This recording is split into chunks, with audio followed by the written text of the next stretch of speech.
Hi, everyone. It's Heather with Courageous Hearts, and I'm really excited today. We're going to be talking about the stress scale, which is a really wonderful self-awareness tool, not only for ourselves, but to bring into the classroom. So I'm going to go ahead and begin and share my screen. I have a presentation prepared for you all. So this is a self-awareness tool for both educators and students. And I want to talk about this just for a moment in terms of in the context of SEL, or social emotional learning. The stress scale would fall under the internal SEL competency of self-awareness. That is the part 1 stress scale. There is a part 2 stress scale, which falls under self-management. So let's go and we'll discuss that in a different module. So we want to talk about activities that develop self-awareness, and we would define any activity that brings the attention of an individual inward to be present with thoughts, feelings, or body sensations is an activity that helps to cultivate self-awareness. And the stress scale is certainly one of these activities.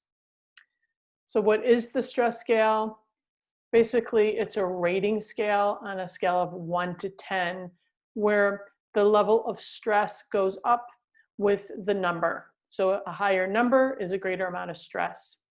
And it's a self-awareness tool for each individual to give themselves a number at any moment in time.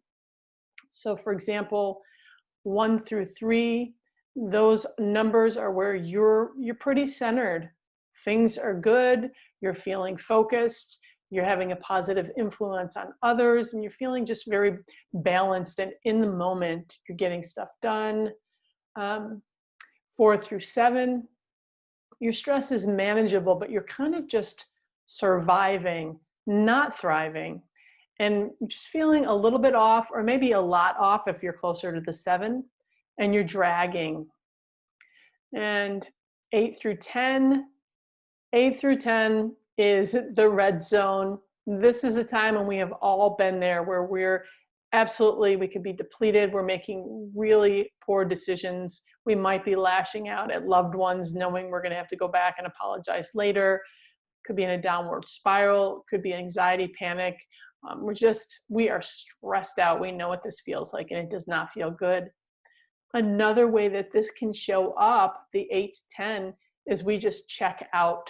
Maybe we're reaching for substances to help cope, but that is an 8 to 10. So if we're feeling nothing, that's probably in the 8 to 10 zone, because we may have numbed or checked out. So just something to check in with yourself.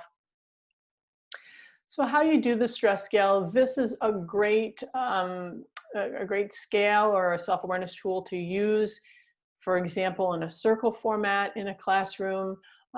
It can also be brought in story form. We're talking about characters in English class or history, and perhaps what was their level of stress, and then discussing it in terms of students' level of stress. So that's one way to tie it into some content. But the first 2 questions as part of the stress scale process is to go around and identify what your number is and how you arrived at that number. And then question 3, so questions 3 and 4 are really part of how we really get into the self-awareness aspect of this process. And that's really understanding, first of all, how did you come to your number? And a lot of times it'll be like, well, I have this going on in my life.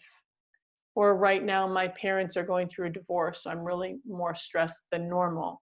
That doesn't tell us what the in the moment stress number is. In the moment stress number can be kind of, you can get in touch with that by going into your body, feeling how your body is basically processing the stress. That could look like racing thoughts.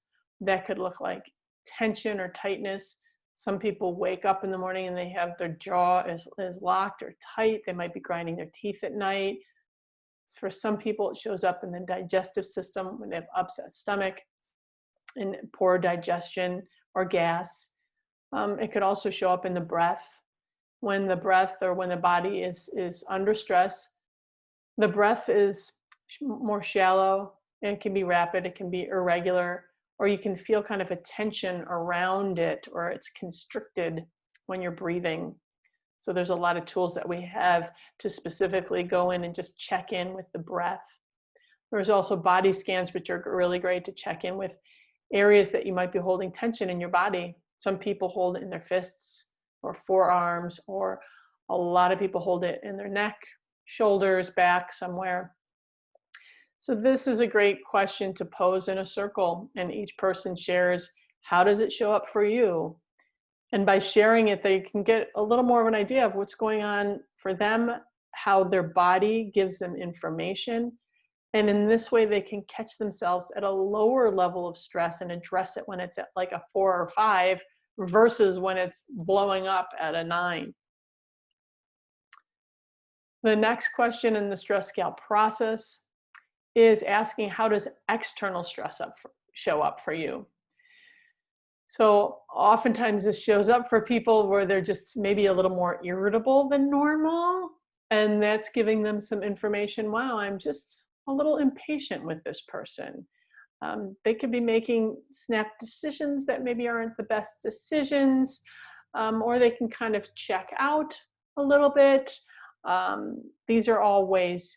Could also be racing thoughts, but that's actually more internal. So unkind words to others, road rage, we get it. So those are the 4 questions. Actually, let me just pause here. Those are the 4 questions for the stress scale process that go along with the stress scale itself. And if you would like to implement this tool in your life, a good first step would be to basically share this with somebody and take them through the questions and maybe exchange or share notes on what your own stress shows up. This would be great to do this in a primary relationship, partnership, or with work colleagues, or with your kids, or with students, just to open up the dialogue.